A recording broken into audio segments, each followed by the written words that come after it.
Hi hello ನಮಸ್ಕಾರ ಎಲ್ಲರಿಗೂ. Welcome to my YouTube channel Ramya Sudha inspiring world. ಎಲ್ಲರೂ ಹೇಗಿದ್ದೀರಾ? ಎಲ್ಲರೂ ಚೆನ್ನಾಗಿದ್ದೀರಾ ಅಂತ ಭಾವಿಸ್ತೀನಿ. ನಾನು ತುಂಬ ಚೆನ್ನಾಗಿದ್ದೀನಿ. ಎಲ್ಲ ನನ್ನ ವೀಡಿಯೋಸ್ನ ನೋಡಿ ಲೈಕ್ ಮಾಡಿ, ಶೇರ್ ಮಾಡಿ, ಕಮೆಂಟ್ ಮಾಡಿ, ಸಬ್ಸ್ಕ್ರೈಬ್ ಮಾಡಿ ನನ್ನ ವೀಡಿಯೋಸ್ನ ನೋಡಿ ಅಂತ ಹೇಳ್ತಾ, ನಾವು ಡೆಲ್ಲಿನ ಕಂಪ್ಲೀಟಾಗಿ ನೋಡಿಕೊಂಡು ಅಲ್ಲಿಂದ ನಾವು ನೆಕ್ಸ್ಟ್ ನಮ್ಮ ಡೆಸ್ಟಿನೇಷನ್ ಇದ್ದಿದ್ದು ಉಜ್ಜಯಿನಿ, ಮಧ್ಯಪ್ರದೇಶ. ಸುಮಾರು ಡೆಲ್ಲಿಯಿಂದ ಅದು ಸುಮಾರು ಒಂದು 650-700 ಕಿಲೋಮೀಟ್ರ್ ಆಗುತ್ತೆ. ಸೊ ನಾವು ಡೆಲ್ಲಿ ಮುಗಿಸ್ಕೊಂಡು ಒಂದು 200 to 300 ಕಿಲೋಮೀಟರ್ಸ್ ಮುಂದೆ ಬಂದು ನಾವೊಂದು ರೂಮ್ ಮಾಡಿ ಸ್ಟೇ ಮಾಡ್ಕೊಂಡ್ವಿ. ಏಕೆಂದರೆ ಒಂದೇ ಸಲ ಜರ್ನಿ ಒಂದೇ ದಿನದಲ್ಲಿ ನಾವು ರೀಚ್ ಆಗೋಕ್ಕಾಗಲ್ಲ ಅಂತ ಹೇಳಿ ನಾವು ಸ್ವಲ್ಪ ದೂರ ಹೋಗಿದರೆ ನೆಕ್ಸ್ಟ್ ಡೇ ಜರ್ನಿ ಮಾಡೋಕ್ಕೆ ಈಸಿ ಆಗುತ್ತೆ ಅಂಥೇಳಿ ನಾವು ಪ್ಲ್ಯಾನ್ ಮಾಡಿ ಡೆಲ್ಲಿನ ಬಿಟ್ಬಿಟ್ವಿ. ಸೊ ಮತ್ತೆ ಇನ್ನೊಂದು ದಿನ ಯಾಕೆ ಅಲ್ಲಿ ಸ್ಟೇ ಮಾಡೋದು ಅಂಥೇಳಿ ನೈಟು ಸುಮಾರು ಒಂದು 8 ಗಂಟೆ 9 ಗಂಟೆ ತನಕ ಟ್ರಾವೆಲ್ ಮಾಡಿ ಅಲ್ಲೇ ಒಂದು ಮೇನ್ ಹೈವೇನಲ್ಲೇ ಒಂದು ರೂಮ್ ಮಾಡಿ ಸ್ಟೇ ಮಾಡ್ಕೊಂಡ್ವಿ.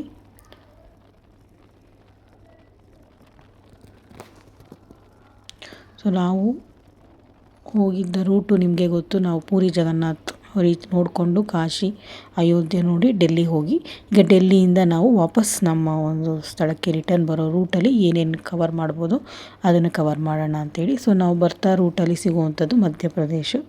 ಸೊ ಮಧ್ಯಪ್ರದೇಶಲ್ಲಿ ನಾವು ಉಜ್ಜಯಿನಿ ಜ್ಯೋತಿರ್ಲಿಂಗನ ದರ್ಶನ ಮಾಡೋಣ ಅಂಥೇಳಿ ನಾವು ಹೋದ್ವಿ. ಸೊ ಮಾರ್ನಿಂಗ್ ರೂಮ್ ಮಾಡಿದ್ರಿಂದ ಅಲ್ಲಿ ಫ್ರೆಶ್ ಅಪ್ ಆಗಿ ಅಲ್ಲಿಂದ ನಾವು ಮಹಾಕಾಳೇಶ್ವರ್ ಫಸ್ಟ್ ನಾವು ಹೋಗಿದ್ದು ಮಹಾಕಾಳೇಶ್ವರ್ ಜ್ಯೋತಿರ್ಲಿಂಗ ದರ್ಶನ ಮಾಡೋದಕ್ಕೋಸ್ಕರ.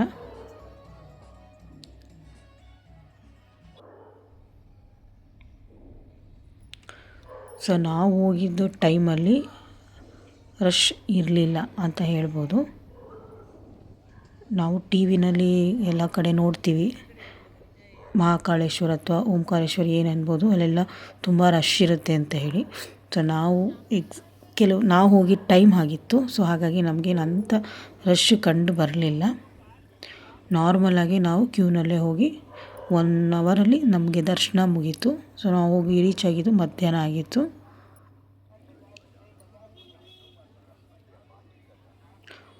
ಆ ದೇವಸ್ಥಾನದ ಬಗ್ಗೆ ತಿಳ್ಕೋಬೇಕು ಅಂತ ಹೇಳಿದ್ರೆ, ಮಧ್ಯಪ್ರದೇಶದ ಉಜ್ಜಯಿನಿಯಲ್ಲಿರುವ ಈ ಮಹಾಕಾಳೇಶ್ವರ ಜ್ಯೋತಿರ್ಲಿಂಗ ಭಾರತದ 12 ಜ್ಯೋತಿರ್ಲಿಂಗಗಳಲ್ಲಿ ಒಂದಾಗಿದೆ. ಇದು ತಾನಾಗಿ ಉದ್ಭವಿಸಿದ ಲಿಂಗವಾಗಿದೆ. ಈ ದೇವಾಲಯವು ಪ್ರಸಿದ್ಧ ಶ್ರೀ ಕ್ಷಿಪ್ರಾ ನದಿಯ ದಡದಲ್ಲಿದ್ದು, ಕಾಲ ಮತ್ತು ಮರಣದ ಅಧಿಪತಿಯಾದ ಶಿವನನ್ನು ಇಲ್ಲಿ ಪೂಜಿಸಲಾಗುತ್ತದೆ. ಇಲ್ಲಿನ ಶಿವಲಿಂಗವು ದಕ್ಷಿಣ ದಿಕ್ಕಿಗೆ ಮುಖ ಮಾಡಿದೆ. ಇಡೀ ಭಾರತದಲ್ಲಿ ದಕ್ಷಿಣಾಭಿಮುಖವಾಗಿರುವ ಏಕೈಕ ಜ್ಯೋತಿರ್ಲಿಂಗ ಇದಾಗಿದೆ. ಈ ದೇವಾಲಯದ ಅತ್ಯಂತ ಪ್ರಮುಖ ಆಕರ್ಷಣೆ ಮತ್ತು ವಿಶೇಷವೆಂದರೆ ಪ್ರತಿದಿನ ನಸುಕಿನ ಜಾವ 4 ಗಂಟೆ ನಡೆಯುವ ಭಸ್ಮ ಆರತಿ. ಹಿಂದಿನ ದಿನ ಸುಟ್ಟ ಚಿತೆಯ ಬೂದಿಯಿಂದ ಶಿವನಿಗೆ ಅಲಂಕಾರ ಮಾಡಿ ಪೂಜಿಸಲಾಗುತ್ತದೆ. ಇಲ್ಲಿಯ ವಿಶೇಷಣೆ ಭಸ್ಮ ಆರತಿ. ಅದು ನಿಮಗೆ ಬುಕ್ಕಿಂಗ್ ಮಾಡ್ಕೊಂಡು ಹೋಗಬೇಕಾಗತ್ತೆ ಆ ಭಸ್ಮ ಆರತಿಗೆ. ನಾವು ನಾರ್ಮಲ್ ದರ್ಶನ ತುಂಬ ಚೆನ್ನಾಗಿ ದರ್ಶನ ಆಯಿತು. ನಾವೊಂದು 10-15 ನಿಮಿಷನೇ ಕ್ಯೂನಲ್ಲಿ ನಿಂತಿದ್ವಿ. ಒಳಗಡೆ ದೇವ್ರ ಮುಂದೆನೇ ನಿಂತಿದ್ವಿ. ಜನ ಕಡಿಮೆ ಇದ್ದಿದ್ದರಿಂದ ನಮಗೆ ಆರಾಮಾಗಿ ಬಟ್ ಅಲ್ಲಿಗೂ ಡಿಸ್ಟೆನ್ಸ್ ಇರುತ್ತೆ. ನಿಮಗೆ ದೇವ್ರು ಚೆನ್ನಾಗಿ ಕಾಣುತ್ತೆ. ಟಿ ವಿನಲ್ಲೂ ಹಾಕಿರ್ತಾರೆ, ದೇವರು ಚೆನ್ನಾಗಿ ಕಾಣುತ್ತೆ. ಸ್ವಲ್ಪ ದೂರದಲ್ಲೇ ಕಾಣೋದು ನಿಮಗೆ. ಇಲ್ಲೂ ಕೂಡ ನಿಮಗೆ ದೇವರನ್ನ ಕೈಯಲ್ಲಿ ಮುಟ್ಟೋ ಅವಕಾಶ ಈ ದೇವಸ್ಥಾನದಲ್ಲೂ ಕೂಡ ಇಲ್ಲ. ಏನೇನು ನೀವು ದೂರದಿಂದ ನೋಡ್ಬೋದು ಅಷ್ಟೇ. ಭಸ್ಮಾರತಿ ಟೈಮಲ್ಲಿ ಇನ್ನೂ ಅದ್ಭುತವಾಗಿ ಕಾಣುತ್ತೆ ಅಂತ ಹೇಳ್ತಾರೆ. ಅದೆಲ್ಲ ಬುಕ್ಕಿಂಗ್ ಮಾಡಿಕೊಂಡು ಹೋಗುವಂಥದ್ದು, ಬೆಳಗಿನ ಜಾವದಲ್ಲಿ ಮಾಡುವಂಥದ್ದು ಒಂದು ಪ್ರಕ್ರಿಯೆ ಅದು. ನೀವು ಬೇರೆ ಸಮಯದಲ್ಲಿ ಹೋದರೆ ನಾರ್ಮಲ್ ಕ್ಯೂ ಅಷ್ಟೇ ನೋಡ್ಕೊಂಡು ದರ್ಶನ ಮಾಡ್ಕೋಬೋದು.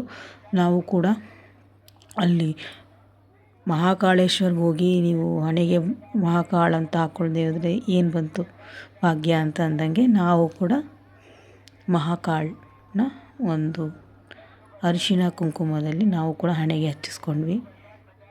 ನಾವು ಹಚ್ಚಿಸ್ಕೊಂಡ್ಮೇಲೆ ನಮ್ಮ ಮನೆಯವ್ರು ಬಿಡ್ತಾರ, ಅವರು ಕೂಡ ಹಚ್ಚಿಸ್ಕೊಂಡ್ರು.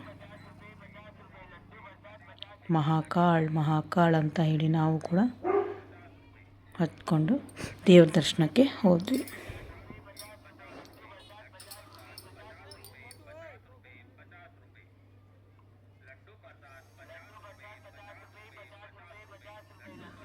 ಇನ್ನು ನಾವಿಬ್ಬರು ಹಾಕಿಸ್ಕೊಂಡ್ರೆ ನಮ್ಮ ಮಾವ ಸುಮ್ಮನೆ ಇರ್ತಾರಾ? ಅವರು ನಾನು ಹಚ್ಚಿಸ್ಕೊತೀನಿ ಅಂತೇಳಿ ಅವರು ಕೂಡ ಹಚ್ಚಿಸ್ಕೊಂಡ್ರು.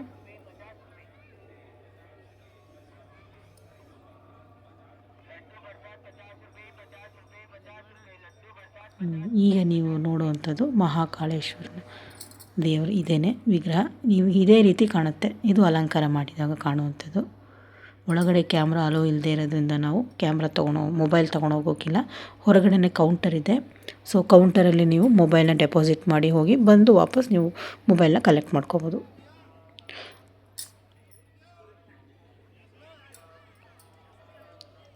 ಇಲ್ಲೂ ಕೂಡ ನೀವು ಪಾರ್ಕಿಂಗ್ ಮಾಡೋ ಜಾಗಕ್ಕೂ ದೇವಸ್ಥಾನಕ್ಕೂ ತುಂಬಾ ದೂರ ಇದೆ. ಒಂದು ಕಿಲೋಮೀಟ್ರ್ ನೀವು ಹೋಗಿ ವಾಪಸ್ ಬರೋ ಅಷ್ಟರಲ್ಲಿ ಒಂದು ಕಿಲೋಮೀಟ್ರ್ ಮೇಲೆ ಆಗುತ್ತೆ. ನಡ್ಕೊಂಡೋಗಿ ನಡ್ಕೊಂಬರೋ ಅಷ್ಟೊತ್ತಿಗೆ ಏನೇ ಮಾಡಿದ್ರು ನಡಿಲೇಬೇಕು. ಯಾಕಂದರೆ ವೆಹಿಕಲ್ ಹತ್ರ ತನಕ ಹೋಗಲ್ಲ. ಪಾರ್ಕಿಂಗ್ಗೆ ಒಂದು ಕಡೆ, ಟೆಂಪಲ್ ಇರೋದೇ ಒಂದು ಕಡೆ. ಹಾಗಾಗಿ ಸ್ವಲ್ಪ ನಡಿಲೇಬೇಕು. ನಾವು ಕೂಡ ದೇವ್ರ ದರ್ಶನ ಆಯಿತು. ತುಂಬ ಚೆನ್ನಾಗಾಯಿತು ದರ್ಶನ ಮಾತ್ರ. ಒಂದು ಹೆಚ್ಚು ಕಮ್ಮಿ ಒಂದು 15 ನಿಮಿಷ ನಿಂತಿದ್ವಿ. ಹಾಗೂ ಹೋಗಿ ಅಂದರು. ಬಟ್ ಜನ ಇಲ್ಲದೆ ಇರೋ ಕಾರಣ ನಾವು ಆರಾಮಾಗಿ ನಿಂತ್ಕೊಂಡು ದೇವ್ರನ್ನ ಕಣ್ಣು ತುಂಬ ನೋಡಿಕೊಂಡು ಆರಾಮಾಗಿ ಬಂದ್ವಿ ನಾವು. ತುಂಬ ಚೆನ್ನಾಗಿ ದರ್ಶನ ಆಯಿತು. ಸೊ ನೀವು ನೋಡ್ಬೋದು ಬರ್ತಾ ಇಲ್ಲೆಲ್ಲ ಆ ಥರ ಡೆಕೋರೇಟಿವ್ ಆಗಿ ಮಾಡಿದ್ದಾರೆ ದೇವಸ್ಥಾನ ಮುಂಭಾಗದಲ್ಲಿ. ನಾವು ಹಾಗೆ ಎಲ್ಲ ನೋಡಿಕೊಂಡು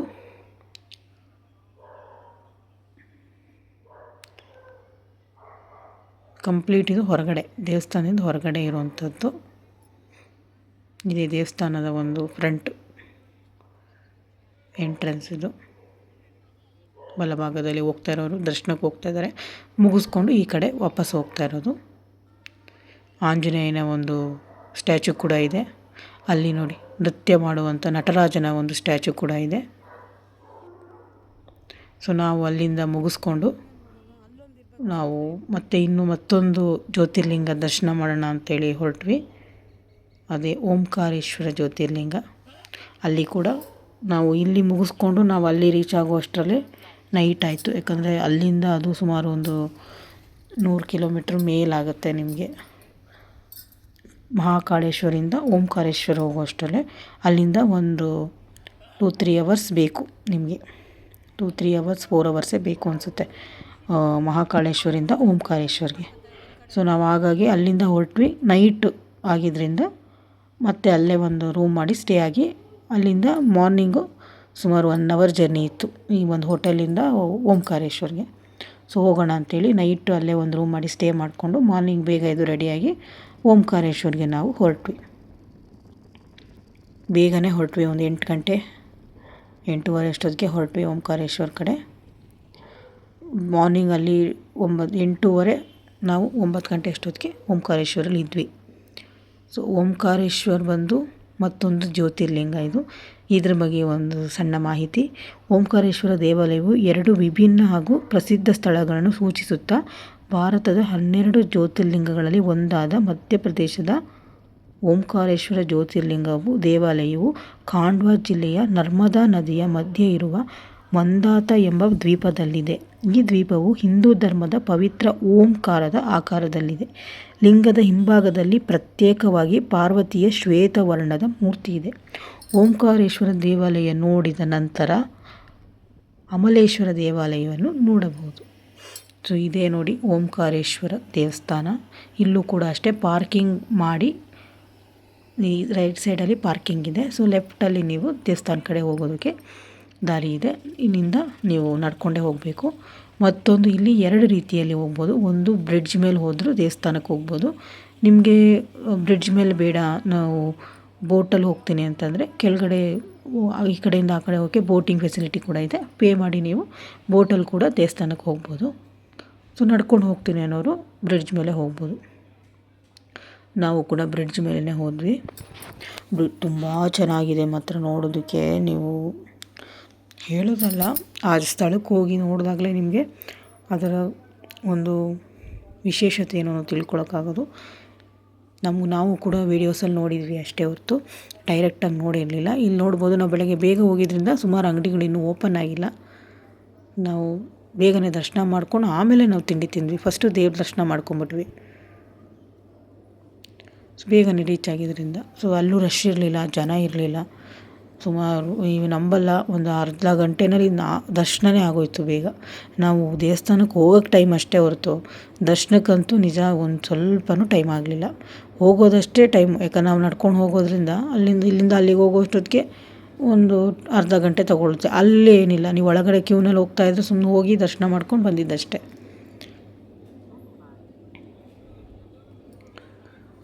ನೋಡ್ಬೋದು ನೀವು, ಇದೇ ರೂಟು ಹೋಗೋದು, ಇದೇ ಬ್ರಿಡ್ಜ್ ಕಾಣಿಸ್ತಾ ಇದೆ ನೋಡಿ ನಿಮಗೆ.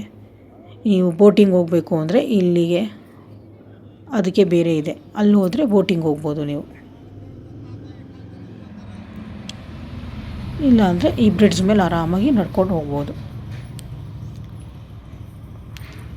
ಸ್ವಲ್ಪ ಜನ ಎಲ್ಲ ಅಲ್ಲಿ ಬೋಟಿಂಗ್ ಅಂದರೆ ಬೋಟಿಂಗಲ್ಲಿ ಹೋದರೆ ಒಂದು 5-6 ಪ್ಲೇಸ್ ತೋರಿಸ್ತಾರಂತೆ. ಬೋಟಿಂಗಲ್ಲಿ ಹೋದಾಗ ನಿಮಗೆ ನೋಡೋರು ಹೋಗ್ಬೋದು. ನೋಡಿ ಅಲ್ಲಿ ಕಾಣಿಸ್ತಾ ಇದೆಯಲ್ಲ, ಅದೇ ಓಂಕಾರೇಶ್ವರ ದೇವಸ್ಥಾನದ ಮೇನ್ ಇದು. ಇಲ್ಲಿ ನೋಡಿ ಕೆಳಗಡೆ ಬೋಟಿಂಗಿಗೆ ಕೆಳಗಡೆ ವ್ಯವಸ್ಥೆ ಇದೆ.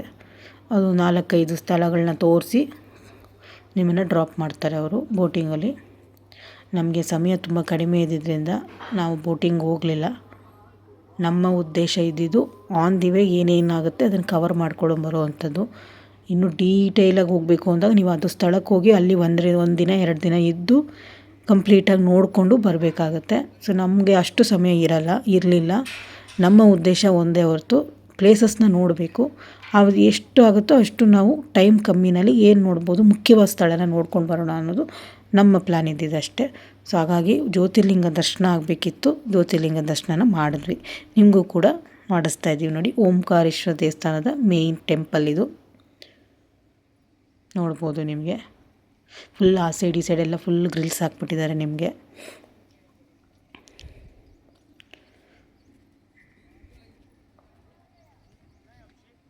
ನಮ್ಮ ಮಾವ ನಮಗಿಂತ ಮುಂಚೆನೇ ಹೋಗ್ತಾರೆ ಫಾಸ್ಟಾಗಿ. ಅವರು ನಮ್ಮನ್ನೇನು ಕಾಯೋದೇ ಇಲ್ಲ, ಅವರು ಸುಮ್ಮನೆ ಹೋಗ್ತಾ ಇರೋದೆ. ನೋಡಿ ಇಲ್ಲಿ ಬಂದಾಗ ನೀವು ಚಪ್ಪಲಿಗೆ ಬಿಡೋಕ್ಕೆ ಇಲ್ಲಿ ಸ್ಟ್ಯಾಂಡ್ ಇಟ್ಟಿದ್ದಾರೆ ಫ್ರಂಟಲ್ಲಿ. ಸೊ ಅಲ್ಲಿ ಬಿಟ್ಟು ಲೆಫ್ಟ್ಗೆ ನೀವು ಹೋದರೆ ದರ್ಶನಕ್ಕೆ ಕ್ಯೂನಲ್ಲಿ ಹೋಗ್ಬೋದು.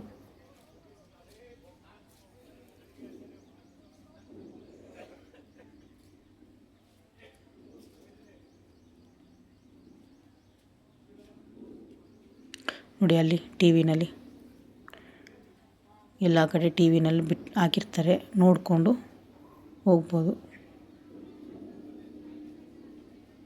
ಇದೆ ನೋಡಿ, ನೀವು ನೋಡಿ ಓಂಕಾರೇಶ್ವರನ. ಸೊ ನಾವು ಕೂಡ ನಮ್ಮ ಚಪ್ಪಲಿಗಳನ್ನ ಅಲ್ಲಿ ಇಟ್ಬಿಟ್ಟು ನಾವು ದರ್ಶನಕ್ಕೆ ಹೊರಟ್ವಿ. ಇದೇ ಕ್ಯೂ, ಜನ ಅಂತೂ ಇಲ್ಲ, ಬಟ್ ಕ್ಯೂ ಲೈನ್ ಏನಿದೆ ಆ ಲೈನಲ್ಲಿ ನಾವು ಹೋಗಲೇಬೇಕಾಗತ್ತೆ. ಸೊ ಹಾಗಾಗಿ ಆರಾಮಾಗಿ ಹೋದ್ವಿ.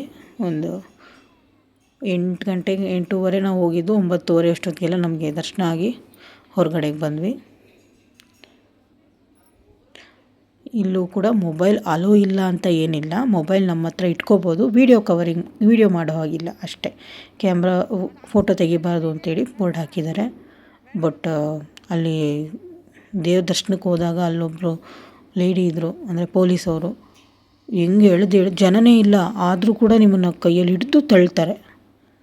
ನಾನು ಸುಮ್ಮನೆ ನಾನು ರೆಕಾರ್ಡ್ ಮಾಡಿಲ್ಲ, ಕೈಯಲ್ಲಿ ಇಟ್ಕೊಂಡಿದ್ದೆ ಅಷ್ಟೆ. ಅಷ್ಟಕ್ಕೆ ಪಕ್ಕಕ್ಕೆ ತಳ್ಳಿಬಿಟ್ಟಿದ್ರು.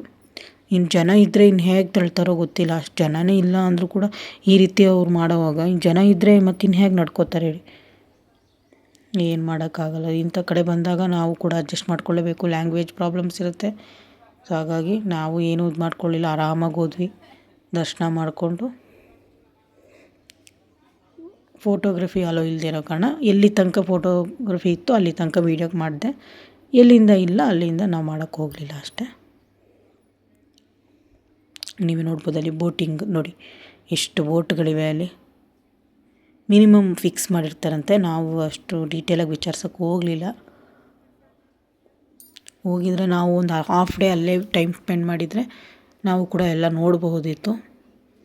ಬಟ್ ಆಲ್ರೆಡಿ ನಮ್ಮದು ತುಂಬ ಲಾಂಗ್ ಟ್ರಿಪ್ ಆಗಿದ್ದರಿಂದ ಎಕ್ಸ್ಟೆಂಡ್ ನಾವು ಒಂದು ಕಡೆಯೇ ಜಾಸ್ತಿ ಓದ್ತಿದ್ದಷ್ಟು ನಮಗೆ ಇನ್ನೂ ಜಾಸ್ತಿ ಸಮಯ ತಗೊಳುತ್ತೆ. ಸೊ ಹಾಗಾಗಿ ನಾವು ಆದಷ್ಟು ಎಷ್ಟು ಕಡಿಮೆ ಸಮಯದಲ್ಲಿ ಕವರ್ ಮಾಡ್ಬೋದು ಅಷ್ಟು ಕಮ್ಮಿ ಸಮಯದಲ್ಲಿ ಕವರ್ ಅಪ್ ಮಾಡ್ಕೊಂಡಿದ್ವಿ. ನೋಡ್ಬೋದು ನೀವು ಅಲ್ಲಿಂದ ವ್ಯೂ ಹೇಗಿದೆ ಅಂತೇಳಿ. ನಾನು ಆ ಕಡೆ ಬ್ರಿಡ್ಜಿಂದ ನಿಮಗೆ ಇಲ್ಲಿ ದೇವಸ್ಥಾನದ ವ್ಯೂ ತೋರಿಸಿದ್ದೆ. ಸೊ ಇಲ್ಲಿಂದ ನೀವು ಬ್ರಿಡ್ಜ್ ವ್ಯೂನ ನೋಡ್ಬೋದು. ಸೊ ನಾನು ಇಲ್ಲಿ ದೇವಸ್ಥಾನದ ಫೋಟೋನ ನಿಮಗೆ ತೋರಿಸಿದ್ದು ವಿಡಿಯೋದಲ್ಲಿ. ಈಗ ಇಲ್ಲಿಂದ ಅಲ್ಲಿ ತೆಗಿತಾ ಇದ್ದೀನಿ. ಇವು ಫುಲ್ಲು ಕ್ಯೂ ಮಾಡಿದ್ದಾರೆ. ಇದೆ ನೋಡಿ ಗೋಪುರ. ಸುತ್ಕೊಂಡು ನೀವು ಮೇಲಕ್ಕೆ ದೇವ್ರ ಹತ್ರಕ್ಕೆ ಹೋಗಬೇಕಾಗತ್ತೆ. ನೀವು ದೇವ್ರ ದರ್ಶನ ಮಾಡುವಾಗ ದೇವರ ಲಿಂಗದ ಹಿಂಭಾಗ ಪಾರ್ವತಿ ದೇವಿಯ ಒಂದು ವಿಗ್ರಹ ಇರುತ್ತೆ. ಅದನ್ನು ಗಮನದಲ್ಲಿ ನೋಡಬೇಕು. ಯಾಕಂದರೆ ಹೋಗೋಕ್ಕೂ ಮುಂಚೆ ನೀವು ಗಮನದಲ್ಲಿ ಇಟ್ಕೊಂಡು ಹೋದಾಗ ಅದನ್ನು ಅಬ್ಸರ್ವ್ ಮಾಡಿ ನೋಡಬೇಕು ನೀವು. ಯಾಕಂದರೆ ಬರೀ ಒಂದೇ ಸೆಕೆಂಡ್ ನೀವು ನೋಡೋಕ್ಕೆ ಬಿಡೋದು. ಹಾಗಾಗಿ ನೀವು ನೋಡಿ, ಈಗ ಫೋಟೋದಲ್ಲಿ ನೋಡ್ತದೆ, ಹಿಂದ್ಗಡೆ ಪಾರ್ವತಿ ಇದೆ, ಮುಂದೆಗಡೆ ಲಿಂಗ ಇದೆ. ಫುಲ್ಲು ಗ್ಲಾಸಲ್ಲಿ ಕವರ್ ಮಾಡಿಬಿಟ್ಟಿರ್ತಾರಲ್ಲಿ. ನಿಮಗೆ ನೀವು ನೋಡಿದ್ರೆ ಗ್ಲಾಸ್ ಒಳಗೆ ದೇವ್ರನ್ನ ನೋಡಬೇಕೇ ಹೊರತು ನಿಮಗೆ ಡೈರೆಕ್ಟಾಗಂತೂ ಕಾಣಲ್ಲ. ಗ್ಲಾಸ್ ಒಳಗಡೆ ಬಗ್ಗಿ ನೋಡಬೇಕು ಲಿಂಗ ನೋಡುತ್ತಿದ್ದಂಗೆ ನೀವು ಮೇಲೆ ಪಾರ್ವತಿ ದೇವಿನ ನೋಡಬೇಕು. ಸೊ ನಮಗೂ ದರ್ಶನ ಚೆನ್ನಾಗಾಯಿತು. ದರ್ಶನ ಮಾಡ್ಕೊಂಡ್ವಿ. ಸೊ ಇನ್ನೇನು ಮಾಡೋದು ಅಂತೇಳಿ ಅಲ್ಲೇ ಟಿಫನ್ ಮಾಡಿಕೊಂಡು ಬ್ರೇಕ್ಫಾಸ್ಟ್ ಮುಗಿಸ್ಕೊಂಡು ಅಲ್ಲಿಂದ ನಾವು ಹೊರಟ್ವಿ. ಸೊ ಮತ್ತು ನಾವು ಇಲ್ಲಿಂದ ನೆಕ್ಸ್ಟ್ ಹೋಗಿದ್ದು ಎಲ್ಲಿ ಅನ್ನೋದನ್ನು ನಾನು ನೆಕ್ಸ್ಟ್ ವೀಡಿಯೋದಲ್ಲಿ ಹೇಳ್ತೀನಿ. ದಯವಿಟ್ಟು ಎಲ್ಲರೂ ನನ್ನ ವೀಡಿಯೋಸ್ನ ಸಬ್ಸ್ಕ್ರೈಬ್ ಮಾಡಿ ನೋಡಿ ಅಂತ ಹೇಳ್ತೀನಿ. ನೀವು ವೀಡಿಯೋಸ್ ನೋಡಿ ನಿಮ್ಗೆ ಇಷ್ಟ ಆದರೆ ಒಂದು ಲೈಕ್ ಮಾಡಿ ಮತ್ತು ಕಮೆಂಟ್ ಮಾಡಿ. ನಿಮಗೇನು ಅನಿಸುತ್ತೆ ನಿಮ್ಮ ಅಭಿಪ್ರಾಯನ ತಿಳಿಸಿ. ನಮ್ಮ ಈ ಒಂದು ಟ್ರಾವೆಲ್ ಜರ್ನಿ ತುಂಬ ಸ್ಮೂತಾಗಿತ್ತು. ನಾವು ಅಂದ್ಕೊಂಡಿರಲಿಲ್ಲ ಇಷ್ಟೆಲ್ಲ ಕವರ್ ಮಾಡ್ತೀವಿ ಅಂತ. ನಾವು ಹೇಗೆ ಅಂದ್ಕೊಂಡಿದ್ವಿ, ಎಷ್ಟು ಡೇಸಲ್ಲಿ ಆಗಬೇಕು ಅಂತಿದ್ವಿ ಅಷ್ಟೇ ಡೇಸಲ್ಲಿ ಆಯಿತು. ಹೆಚ್ಚು ಕಡಿಮೆ ನಮ್ಮದು 75% ಜರ್ನಿ ಆಗಿತ್ತು. ಇನ್ನು 25% ಜರ್ನಿ ಬ್ಯಾಲೆನ್ಸ್ ಇತ್ತು. ಸೊ ನೆಕ್ಸ್ಟ್ ವಿಡಿಯೋದಲ್ಲಿ ನಾನು ಯಾವ ಒಂದು ಪ್ಲೇಸ್ಗೆ ಹೋಗಿದ್ದೀವಿ ಅನ್ನೋದು ನಿಮಗೆ ಗೊತ್ತಾಗುತ್ತೆ. ಅದು ಒಂದು ವಿಶೇಷ ಸ್ಥಳನೇ. ಸೊ ನೀವು ಕೂಡ ನಮ್ಮ ಜೊತೆ ಆ ಒಂದು ಸ್ಥಳದ ಡೀಟೇಲಾಗಿ ನೀವು ಕೂಡ ನೋಡಬಹುದು. ಯಾರೆಲ್ಲ ಅಷ್ಟು ದೂರ ಹೋಗೋಕ್ಕಾಗಲ್ಲ ಅನ್ನೋರು ಇರ್ತಾರೆ, ವೀಡಿಯೋಸ್ ಮುಖಾಂತರ ನೀವು ಕೂಡ ನೋಡಿ ನೀವು ಕೂಡ ಖುಷಿಯಾಗಿ ಆ ಪ್ಲೇಸಸ್ನ ಎಂಜಾಯ್ ಮಾಡ್ಬೋದು. ಅದಕ್ಕೋಸ್ಕರನೇ ನಾನು ವೀಡಿಯೋಸ್ನ ಮಾಡ್ತಿರೋದು. ಸೊ ಹಾಗಾಗಿ ಎಲ್ಲರೂ ವೆಯ್ಟ್ ಮಾಡ್ತೀರಿ ನನ್ನ ನೆಕ್ಸ್ಟ್ ವೀಡಿಯೋಗೆ. ಸೊ ಅಲ್ಲಿವರೆಗೂ ಕೂಡ ಸಬ್ಸ್ಕ್ರೈಬ್ ಮಾಡೋದನ್ನು ಮಡಿದೆ ಸಬ್ಸ್ಕ್ರೈಬ್ ಮಾಡಿ, ವಿಡಿಯೋನ ನೋಡಿ ಲೈಕ್ ಮಾಡಿ ಅಂತ ಹೇಳ್ತಾ ಎಲ್ರಿಗೂ bye, take care, lots of love.